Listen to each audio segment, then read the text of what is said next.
Welcome. We're going behind the curtain again today, this time looking at Disney. That's right. Their Q2 2025 numbers just dropped, plus a pretty significant announcement. Exactly. We've got the earnings report right here, and our plan is to really unpack what it all means, especially, for media trends, data's role, and the marketing side of things. Definitely. And, well, straight off the bat, the financials look quite positive. Yeah.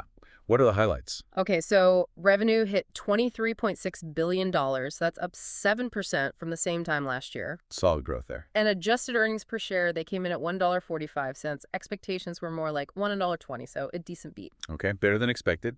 Anything else? Yeah, operating income jumped 15% to $4.4 billion, and free cash flow looks healthy at $2.8 billion. It does suggest things are, well, moving in the right direction. Interesting. So let's get into the streaming part. Disney Plus Brother. How did that do? Added about 1.4 million subscribers. The total's now 126 million. Okay, still growing. Mhm. But I heard the big news was profitability. Exactly. The direct-to-consumer segment, that's Disney Plus Hulu, the lot actually made money. $336 million in operating income. Wow. And last year? Last year, same quarter, they lost $47 million. So it's a huge swing, a really significant turnaround. So what's driving that? Is it just price hikes or something more? It's likely a mix. Bundling helps, sure. Price adjustments too. But also, they're probably getting smarter with content, maybe using data to, curate what keeps people subscribed. Right, understanding viewing habits, reducing churn, that data angle is key. And the different tiers, ad-supported versus ad-free, that must play a role in optimizing revenue per user.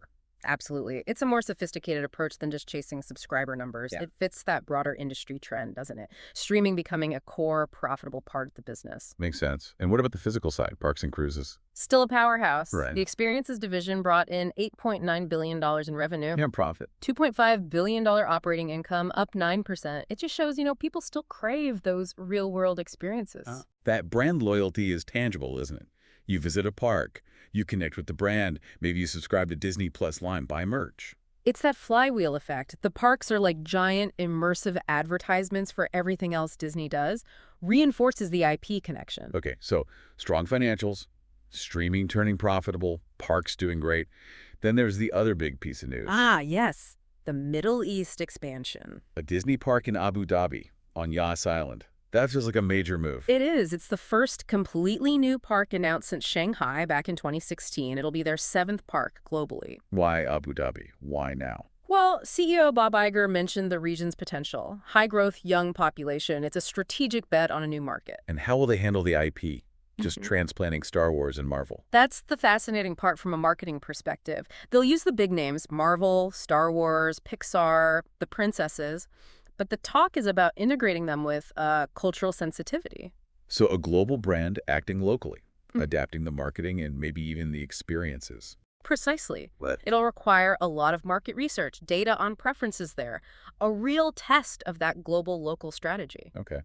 It's not all smooth sailing, though, is it? Yeah. The report mentioned challenges. Right, the traditional linear TV networks. Still facing headwinds, and the ad market is a bit soft. That's the legacy media challenge. And ESPN.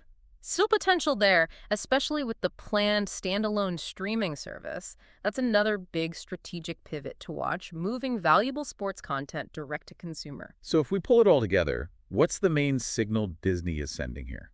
I think it's a clear shift. Less focus purely on subscriber growth, more on sustainable, profitable growth. Driven by smarter streaming, strong experiences. And bold international expansion, yeah. It's about leveraging their IP across all these platforms, using data to make smarter choices about content and market. Right. It's the interconnectedness of it all. Exactly. Okay, so for you listening, what we're seeing is Disney trying to blend, modernizing its streaming business to be profitable, while also making big global bets like Abu Dhabi.